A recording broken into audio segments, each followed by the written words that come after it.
نحمده ونصلي على رسوله الكريم أما بعد أعوذ بالله من الشيطان الرجيم بسم الله الرحمن الرحيم ما آتاكم الرسول فخذوه وما نهاكم عنه فانتهوا صدق الله العظيم। মিলাদুন নবী এবং ঈদে মিলাদুন নবী এই দুটি বিষয় এক নাকি ভিন্ন। আসুন আমরা সর্বপ্রথম ইসলামে ঈদের বিষয়টি এবং মিলাদুন নবীর বিষয়টি আলোচনা করি। বুখারী শরীফের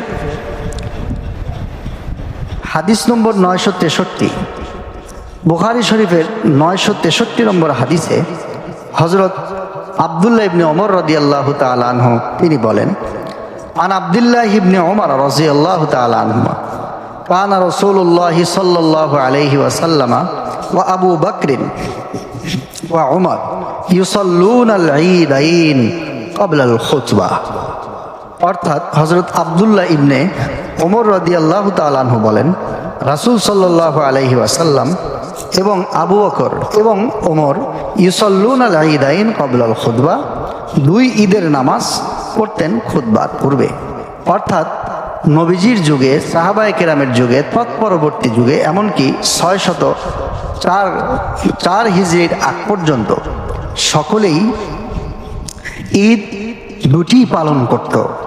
নবীজির যুগেও ঈদ কেবলমাত্র দুটি ছিল, সাহাবায়ে কেরামের যুগেও ঈদ কেবলমাত্র দুটি ছিল।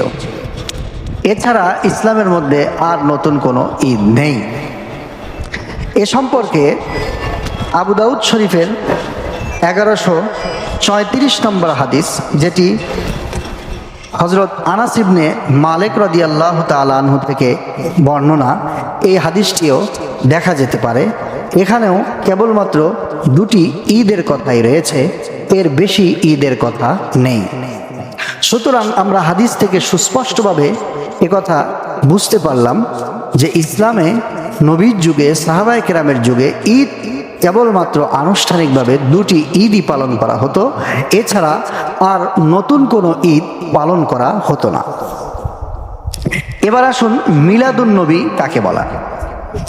মিলাদুন নবী বলা হয় রাসূল সাল্লাল্লাহু আলাইহি ওয়াসাল্লামের জন্মকে। অর্থাৎ মিলাদ শব্দের অর্থই হচ্ছে জন্ম বা জন্ম বৃত্তান্ত আলোচনা করা। তো মিলাদ যেহেতু এসেছে, মিলাদ মানে যেহেতু রাসূল সাল্লাল্লাহু আলাইহি ওয়াসাল্লামের জন্ম, তো মিলাদুন নবী মানে হচ্ছে নবীজির জন্ম। প্রিয় মুসলমান ভাইয়েরা, আমাদের দেশে মানুষ মিলাদুন নবী এবং ঈদে মিলাদুন নবী এই দুটিকে পার্থক্য না করার কারণে, বা পার্থক্য করতে অনেকেই পার্থক্য না করতে পারার কারণে দুটি বিষয়কে তারা গুলিয়ে ফেলেন। যারা ঈদে মিলাদুন নবীকে মানে না, বা ঈদে মিলাদুন নবীকে যারা শরীয়ত সম্মত নয় বলে যারা বলেন, তাদেরকে যারা ঈদে মিলাদুন নবী পালন করে তারা বলে এরা মিলাদুন নবীকে মানে না। এটা আসলে একটা তাদের উপরে মিথ্যা কথা। তার কারণ হচ্ছে মিলাদ মানে হচ্ছে জন্ম, মিলাদুন নবী মানে হচ্ছে নবীজির জন্ম। মাহফিলে মিলাদুন নবী মানে নবী করিম সাল্লাল্লাহু আলাইহি সাল্লামের জন্ম বৃত্তান্ত আলোচনা অনুষ্ঠান। তো যেহেতু মিলাদুন নবী মানে হচ্ছে রাসূল সাল্লাল্লাহু আলাইহি ওয়াসাল্লামের জন্ম, তো রাসূল সাল্লাল্লাহু আলাইহি ওয়াসাল্লামের জন্ম কেউ তো অস্বীকার করে না, বা রাসূল সাল্লাল্লাহু আলাইহি ওয়াসাল্লামের জন্ম মানে না এরকম তো কেউ নাই। বরং নবীর উম্মত যারা যে ঘরানারই হোক না কেন, সবাই তো রাসূল সাল্লাল্লাহু আলাইহি ওয়াসাল্লামের জন্মকে মানে। নবীজির জন্মকেই যদি না মানে তাহলে সে তার উপর কার উপরে ঈমান আনবে? দ্বিতীয় কথা হচ্ছে, যারা রাসূল সাল্লাল্লাহু আলাইহি ওয়াসাল্লামের শত্রু, নবীজির যারা সমালোচনা করেছেন, ইসলামের যারা সমালোচক, তারাও তো নবীজির জন্মকে মানে। এজন্য নবীজি সাল্লাল্লাহু আলাইহি ওয়াসাল্লাম পৃথিবীতে আগমন করেছেন, এটা তো দিবালোকের চেয়েও সুস্পষ্ট বিষয়। সুতরাং নবীজির ঈদে মিলাদুন নবী যারা মানে না, তাদেরকে যদি বলা হয় যে মিলাদুন নবী মানে না, তাহলে এই বিষয়টি একটি মূর্খতাপূর্ণ কথা হবে, এই বিষয়টা ঠিক হবে না। তার কারণ হচ্ছে মিলাদুন নবী এবং ঈদে মিলাদুন নবী এই দুটি বিষয় এক নয়। আচ্ছা, আমরা মিলাদুন নবী বুঝলাম যে মিলাদুন নবী মানে হচ্ছে রাসূল সাল্লাল্লাহু আলাইহি ওয়াসাল্লামের জন্ম বৃত্তান্ত বা রাসূল সাল্লাল্লাহু আলাইহি ওয়াসাল্লামের জন্ম। এখন ঈদে মিলাদুন নবী অর্থ কি? ঈদে মিলাদুন নবী অর্থ হচ্ছে রাসূল সাল্লাল্লাহু আলাইহি ওয়াসাল্লামের জন্মকে কেন্দ্র করে ঈদ উদযাপন করা। এখন রাসূল সাল্লাল্লাহু আলাইহি ওয়াসাল্লামের জন্ম হওয়ার কারণে শুধু আমরা কেন, সারা পৃথিবীর সকলেই খুশি, সারা পৃথিবীর সকলেই খুশি, সকল মুসলমান খুশি, সকল প্রাণীকুল খুশি, আসমান জমিন মাতোয়ারা। এই বিষয়টা তো কেউ অস্বীকার করে না। কিন্তু ঈদ একটি ইবাদত, ঈদ যেহেতু একটি ইবাদত, সুতরাং এই বিষয়টি আমাদের পরিষ্কার করতে হবে যে ইসলামের মধ্যে কোনো ইবাদত নিজের পক্ষ থেকে বাড়ানো যায় না, এবং যে সমস্ত ইবাদত রয়েছে সেই ইবাদতকে কারো পক্ষ থেকে কমানোও যায় না। রাসূলের যুগে ঈদ যেহেতু একটি ইবাদত, সুতরাং আমরা যদি আরেকটা ঈদ মানে আরেকটা ইবাদত যদি আমরা বাড়াতে চাই তাহলে আমরা এটা পারবো না, বরং এটা শরীয়ত প্রণেতার পক্ষ থেকে, আল্লাহ এবং তার রসুলের পক্ষ থেকেই এই বিষয়টা আমাদের কাছে ক্লিয়ার হতে হবে এবং এই বিষয়টা আমাদের কাছে আসতে হবে। বিষয়টা এভাবে বুঝুন যে রাসূল সাল্লাল্লাহু আলাইহি ওয়াসাল্লাম তার যুগে ইবাদত ছিল ঈদ নামক ইবাদত ছিল মাত্র দুটি। এখন আমরা যদি তৃতীয় আরেকটি করতে যাই এবং সেটি যদি স্বয়ং রাসূলুল্লাহ সাল্লাল্লাহু আলাইহি ওয়াসাল্লামের নামেও হয়, এরপরেও সেটার দলিল লাগবে, এরপরেও সেটার প্রমাণ লাগবে, এবং সেই প্রমাণটা লাগবে ওয়াজেহ এবং সুস্পষ্ট কোরআন এবং সুন্নাহ থেকে, এর বাইরে ভিন্ন কিছু থেকে নয়। সরাসরি কোরআন এবং সুন্নাহ থেকেই এর দলিল লাগবে। এখন আমরা এই বিষয়টা পরিষ্কারভাবে বুঝতে পারলাম যে রাসূল সাল্লাল্লাহু আলাইহি ওয়াসাল্লামের যুগে ঈদ ছিল মাত্র দুটি এবং ঈদ একটি ইবাদত, এবং যেহেতু ইবাদত, সুতরাং মানুষের পক্ষ থেকে বা অন্য কারো পক্ষ থেকে ইবাদতের মধ্যে বৃদ্ধি করা এটা সম্পূর্ণ একেবারে নাজায়েজ এবং সম্পূর্ণ একটা বাতিল এবং অবৈধ জিনিস।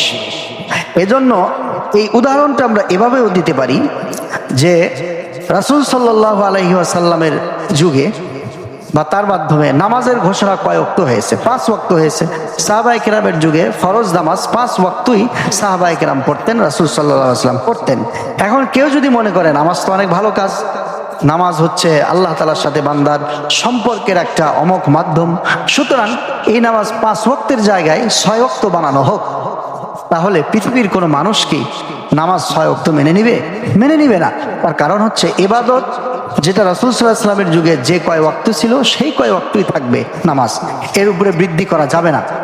শরীয়ত মানুষ বানাতে পারে না, বরং মানুষ শরীয়তের অনুগামী, শরীয়ত যেটা বলে সেটাই মানুষকে মানে আমল করতে হয় বা পালন করতে হয়। ঠিক ঈদও এরকমই।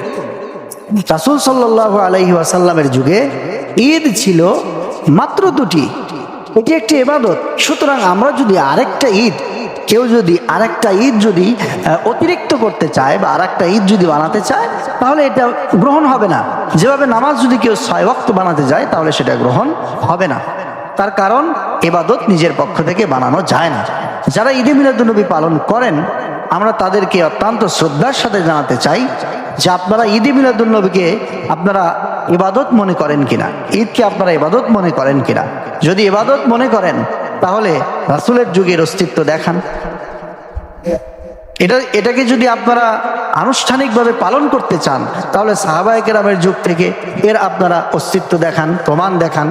শুধুমাত্র অনুমান নির্ভর কিছু দলিল দিয়ে এটা তো হবে না, সুস্পষ্টভাবে এটা আপনাকে দেখাতে হবে যে এই ইবাদতটা রাসূল সাল্লাল্লাহু আলাইহি ওয়াসাল্লামের যুগে করা হয়েছে বা সাহাবায়ে কেরাম এটাকে এভাবে করতেন।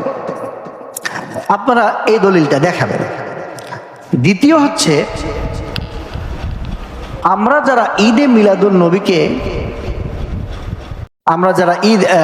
মিলাদুন্নবীকে ঈদ হিসেবে আমরা যারা পালন করি না, তারা কি রাসূল সাল্লাল্লাহু আলাইহি ওয়াসাল্লামকে আমরা ভালোবাসি না? এটি একটি অবান্তর কথা। ঈদে মিলাদুন্নবী পালন করা বা না করার পিছনে রাসূলকে মহব্বত করার কোনো শর্ত নেই। বিষয়টি এরকম নয় যে যারা ঈদে মিলাদুন্নবী পালন করে তারা রাসূলকে ভালোবাসে আর যারা ঈদে মিলাদুন্নবী পালন করে না তারা রাসূলকে ভালোবাসে না। বিষয়টা এই মানদণ্ডটাও কোরআন সুন্নাহ থেকে নয়। বরং কোরআন সুন্নাহর মানদণ্ড কি? রাসূল সাল্লাল্লাহু আলাইহি সাল্লাম সুস্পষ্ট বলেছেন হাদিস শরীফের মধ্যে, মান আহাব্বা সুন্নতি ফাকাদ আহাব্বানি, যে আমার আদর্শ, যে আমার সুন্নাতকে ভালোবাসে, যে আমার আদর্শকে ভালোবাসে, ফাকাদ আহাব্বানি, সে যেন আমাকেই ভালোবাসে। তো রাসূল সাল্লাল্লাহু আলাইহি ওয়াসাল্লামের ভালোবাসার মানদণ্ড নবীজি নিজেই দিয়েছেন, সেটা হচ্ছে রাসূল সাল্লাল্লাহু আলাইহি ওয়াসাল্লামের সুন্নাহ এবং রাসূল সাল্লাল্লাহু আলাইহি ওয়াসাল্লামের আদর্শকে ভালোবাসা, রাসূল সাল্লাল্লাহু আলাইহি ওয়াসাল্লামের আদর্শকে ফলো করা। সুতরাং এই জায়গায় একটি ভুল থিমের উপরে সারা পৃথিবীর মানুষকে, উপমহাদেশের মানুষকে ভাগ করে দেওয়া হচ্ছে। সেটা হচ্ছে যে আমাদের যারা সুন্নি ভাই আছে, যারা ঈদে মিলাদুন্নবী পালন করে, তারা এই বিষয়টা এভাবেই তারা কিন্তু মানুষকে বোঝানোর চেষ্টা করে যে রাসূলকে মহব্বত করার জন্য দলিল লাগে না। হ্যাঁ, সর্বশেষ কথা এটা হচ্ছে ওনাদের, তারা এটা বলে থাকে যে আমরা রসুলকে ভালোবাসি, এই কারণে ঈদে মিলাদুন্নবী করি। হ্যাঁ, যারা রসুলকে ভালোবাসে না তারা ঈদে মিলাদুন্নবী করে না, ইত্যাদি ইত্যাদি। এগুলো একেবারে একটি বাতিল কথা। এগুলো এর উপরে ঈদে মিলাদুন্নবী করা না করার উপরে রসুলকে ভালোবাসার কোনো প্রশ্নই আসে না, এবং এটা দিয়ে উম্মতকে ভাগ করার কোনো মানে হয় না। তার কারণ নবীজি যেহেতু নিজেই বলেছেন, মান আহাব্বা সুন্নতি ফাকাদ আহাব্বানি, যে ব্যক্তি আমার সুন্নাহকে ভালোবাসে সে আমি রসুলকে ভালোবাসে। সুতরাং রসুলকে ভালোবাসার মানদণ্ড হচ্ছে কে কত বেশি রাসূল সাল্লাল্লাহু আলাইহি সাল্লামের সুন্নাহকে আঁকড়ে ধরে এবং নবীজির আদর্শকে ফলো করে।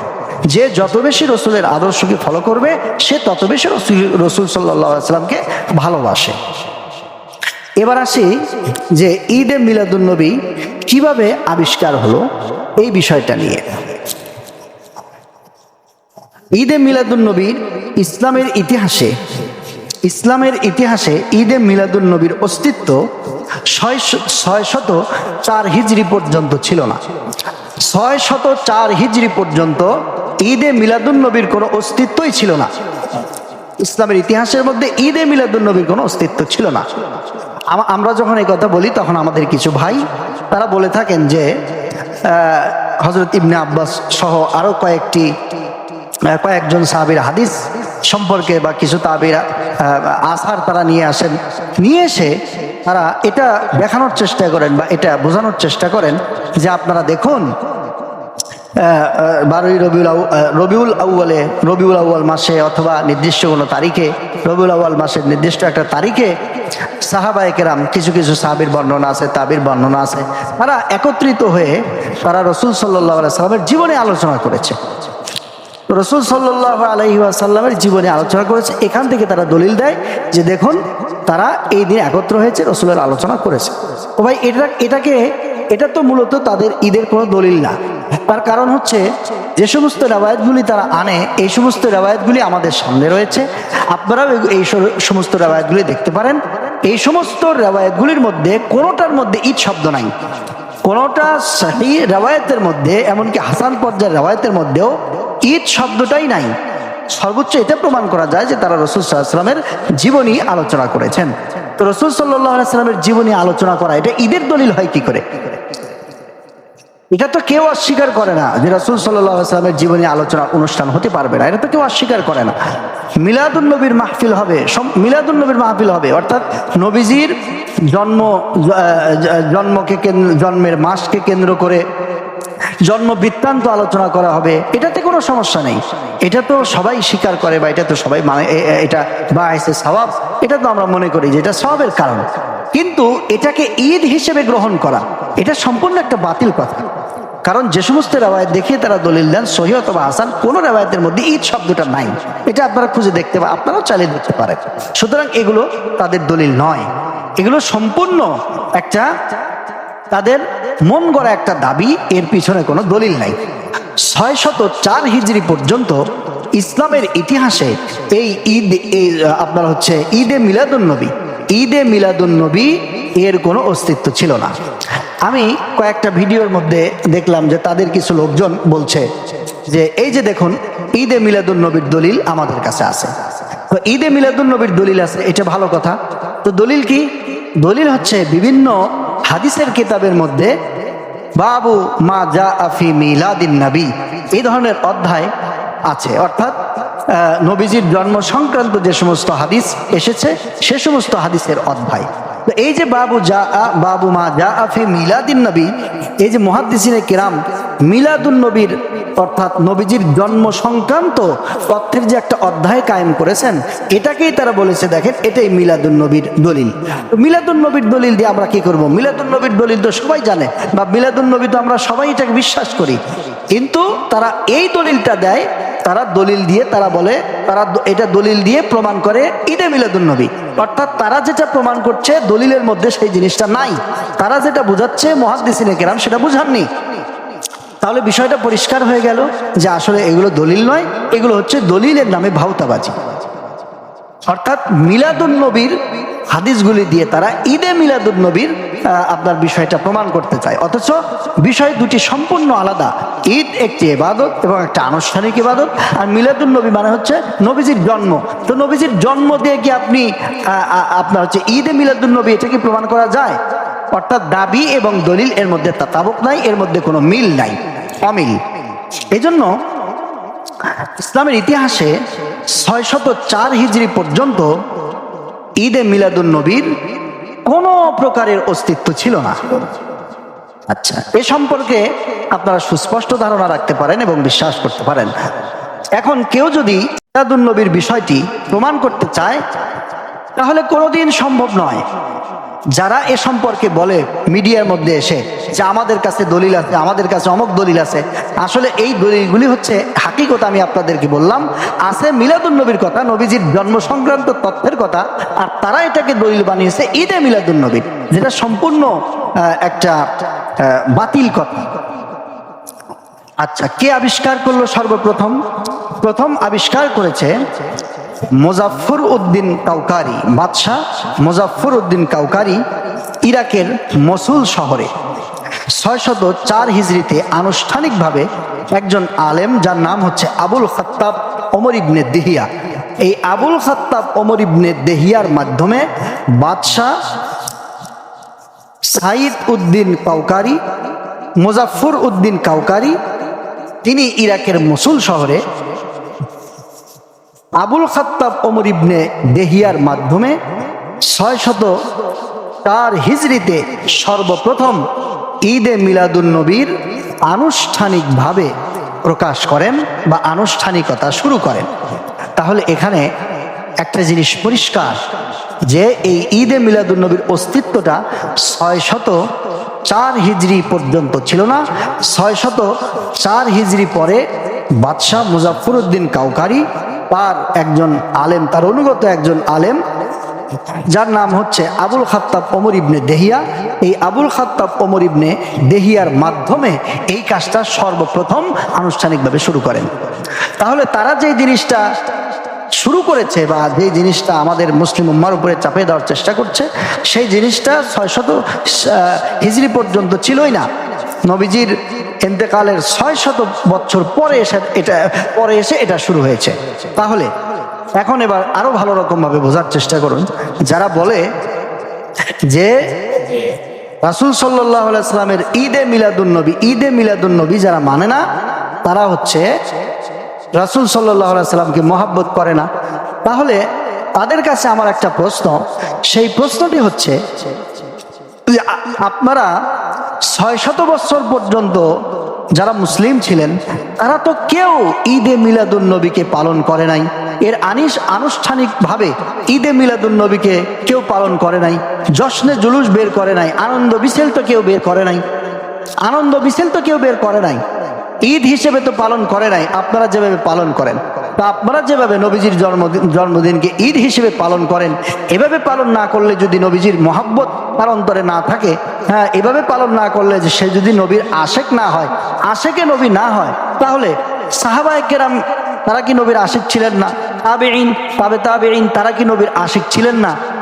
বরং আল্লাহ রাসূল সাল্লাল্লাহু আলাইহি ওয়াসাল্লাম বলেন খায়রুল কুরুনি কারনি সুম্মাল্লাযীনা ইয়ালুনাহুম সুম্মাল্লাযীনা ইয়ালুনাহুম, আমার যুগ, তারপরের যুগ এবং তারপরের যুগ, সাহাবীদের যুগ, তাবেঈনদের যুগ, তাবেঈনদের যুগ, এই 3 যুগ এবং আইম্মায়ে মুজতাহিদিনের যুগ, সালফে সালিহিনের যুগ, 600 বছর পর্যন্ত এই আইম্মায়ে মুজতাহিদিন, সালফে সালিহিন, বুজুর্গ, এরপরে আপনার তাবেঈন, তাবেঈন, সাহাবা, তারা তো কেউ ঈদে মিলাদুন্নবী আপনাদের মতো আনুষ্ঠানিকভাবে পালন করে নাই। তাহলে তারা কি রসুলকে মহব্বত করে না? তারা কি রসুল সাল্লাল্লাহু আলাইহি ওয়াসাল্লামকে ভালোবাসে না? এই প্রশ্নের জবাব আপনার বিবেকের কাছে আপনি পেয়ে যাবেন। সম্মানিত দর্শক শ্রোতা বন্ধুগণ, আজকে যে বিষয়ে আপনাদের সামনে আলোকপাত করলাম সেটা হলো মিলাদুন্নবী এবং ঈদে মিলাদুন্নবী এক নাকি ভিন্ন। আপনাদেরকে তথ্য প্রমাণের মাধ্যমে এতক্ষণ আমি বোঝানোর চেষ্টা করলাম যে দুটি সম্পূর্ণ আলাদা জিনিস। ঈদ মানে হচ্ছে একটা আনুষ্ঠানিক ইবাদত, যেরকমটা ঈদ কোরবানির ঈদ এবং যেরকমটা রোজার ঈদ, এটা আমাদের ভাষায়, তাছাড়া কোরআন হাদিসের ভাষায় ঈদ উল ফিতর এবং ঈদ উল আজহা। ঈদ এটি একটি পরিভাষা। ঈদ বলতে আমরা কোরবানির ঈদ এবং ঈদ বলতে আমরা ঈদ উল ফিতর, এই দুটিকেই বোঝানো হয়। এছাড়া অন্য কোনো খুশিকে ঈদ হিসেবে কিন্তু ব্যবহার করা হয় না। ইসলামের পরিভাষা হিসেবে এই দুটি ব্যবহার করা হয় এবং এই ঈদ নিঃসন্দেহে একটি ইবাদত। প্রশ্ন, রাসূল সাল্লাল্লাহু আলাইহি ওয়াসাল্লামের জন্মদিনকে ঈদ বলা যাবে কিনা? দেখুন, রাসূল সাল্লাল্লাহু আলাইহি ওয়াসাল্লামের জন্মদিনে, রাসূল সাল্লাল্লাহু আলাইহি ওয়াসাল্লামের আগমনে অবশ্যই আমরা খুশি, বহুত খুশি এবং সারা জাহান খুশি। কিন্তু এটিকে ঈদ হিসেবে নামকরণ রাসূল সাল্লাল্লাহু আলাইহি ওয়াসাল্লাম করেননি এবং ঈদ হিসেবে উদযাপন করার কথা রাসূল সাল্লাল্লাহু আলাইহি ওয়াসাল্লাম এবং কোরআন এটাকে বলেনি। সুতরাং আমরাও এটাকে সরাসরি ঈদ বলবো না, সরাসরি এটাকে আমরা ঈদ শব্দ দ্বারা তাবির করব না বা ব্যাখ্যা করব না, যেহেতু রাসূল সাল্লাল্লাহু আলাইহি ওয়াসাল্লাম নিজেই এটা করেননি। দ্বিতীয় হচ্ছে মিলাদুন্নবী। মিলাদুন্নবী কি? মিলাদুন্নবী মানে হচ্ছে জন্ম। মিলাদুন্নবী মানে যেহেতু রাসূল সাল্লাল্লাহু আলাইহি ওয়াসাল্লামের জন্ম, এটা সবাই স্বীকার করে। আর ঈদ মানে যেহেতু একটা আনুষ্ঠানিক ইবাদত, তো রাসূল সাল্লাল্লাহু আলাইহি ওয়াসাল্লামের জন্মকে কেন্দ্র করে আনুষ্ঠানিক ইবাদতের আনুষ্ঠানিকতা পালন করা, এই জিনিসটা, এটাকেই বলা হয় ঈদে মিলাদুন্নবী। আর রাসূল সাল্লাল্লাহু আলাইহি সাল্লামের জন্মকে বলা হয় মিলাদুন্নবী। সুতরাং মিলাদুন্নবী এবং ঈদে মিলাদুন্নবী এই দুটি একেবারে ভিন্ন। মিলাদুন্নবী মানে রাসূল সাল্লাল্লাহু আলাইহি সাল্লামের জন্ম, আর ঈদে মিলাদুন্নবী মানে রাসূল সাল্লাল্লাহু আলাইহি সাল্লামের জন্মকে কেন্দ্র করে কোরবানির যেরকম ঈদ, তারপরে রোজার যেরকম ঈদ, ওই রকম একটা আনুষ্ঠানিকতা তৈরি করা, এটাই হচ্ছে ঈদে মিলাদুন্নবী। এই দুটি জিনিস সম্পূর্ণ ভিন্ন। এবং এটাও জানলাম যে এই ঈদে মিলাদুন্নবীর এই ধারণাটা সর্বপ্রথম এসেছে 604 হিজরিতে। এর আগে এর ধারণাটা ছিল না, এর আনুষ্ঠানিকতা ছিল না। এই কারণেই আমরা এর থেকে মানুষকে সতর্ক করার চেষ্টা করি যে নিশ্চয়ই এটি একটি বিদআত, নিশ্চয়ই দিনের মধ্যে এটি একটি অতিরঞ্জনের শামিল। এই কারণে আমাদের দায়িত্ব এবং কর্তব্য হচ্ছে রাসূল সাল্লাল্লাহু আলাইহি ওয়াসাল্লাম তার দিনকে যেভাবে রেখে গিয়েছেন, রাসূলের প্রকৃত অনুসারী হয়ে থাকলে দিনকে সেভাবেই রাখা। এবং আর এই বিষয়টি, অর্থাৎ রাসূল সাল্লাল্লাহু আলাইহি ওয়াসাল্লামের বিষয়টি খুব সেনসিটিভ এবং জটিল হওয়ায় এবং আবেগের জায়গা হওয়ায় তারা সহজে মানুষকে কথা বলে বেড়ায় যে রাসূল সাল্লাল্লাহু আলাইহি ওয়াসাল্লামের জন্মতে আমরা কি খুশি হব না? আরে ভাই, খুশি হতে তো কেউ নিষেধ করেনি, কিন্তু আপনি এটাকে ইসলামের অন্য দুটি ঈদের মতো আনুষ্ঠানিকতা দান করে নির্দিষ্ট কিছু কাজকর্ম বা নির্দিষ্ট কিছু পন্থা তৈরি করবেন, এটা তো হতে পারে না। এটা তো একটা ইবাদত। সুতরাং ইবাদতের সম্পূর্ণ ডিটেইলস রাসূল সাল্লাল্লাহু আলাইহি ওয়াসাল্লাম এবং আল্লাহর থেকে আসতে হবে। তো আমরা এটা রাসূলের মহব্বতের কারণেই, রাসূলের দিনকে অবিকৃত রাখার কারণেই আমরা এটা থেকে নিজেরাও বেঁচে থাকি এবং আমরা উম্মাহকে সতর্ক করি। দ্বিতীয় বিষয় হচ্ছে যে আমাদের কি করা উচিত। আমাদের রাসূল সাল্লাল্লাহু আলাইহি ওয়াসাল্লামের সুন্নাহকে, জীবন আদর্শকে, রাসূল সাল্লাল্লাহু আলাইহি ওয়াসাল্লামের আনিত দিনকে, আদর্শকে আঁকড়ে ধরা উচিত। রাসূল সাল্লাল্লাহু আলাইহি ওয়াসাল্লামের মহব্বতে বেশি বেশি দরুদ শরীফ পড়া উচিত এবং রাসূল সাল্লাল্লাহু আলাইহি ওয়াসাল্লামের এই দিনকে, তার আদর্শকে বিশ্বময় ছড়িয়ে দেওয়ার ফিকির করা উচিত। আল্লাহ পাক রব্বুল আলামিন আমাদের সকলকে বোঝার, আমল করার তৌফিক দান করুন। আসসালামু আলাইকুম ওয়া রাহমাতুল্লাহি ওয়া বারাকাতুহু।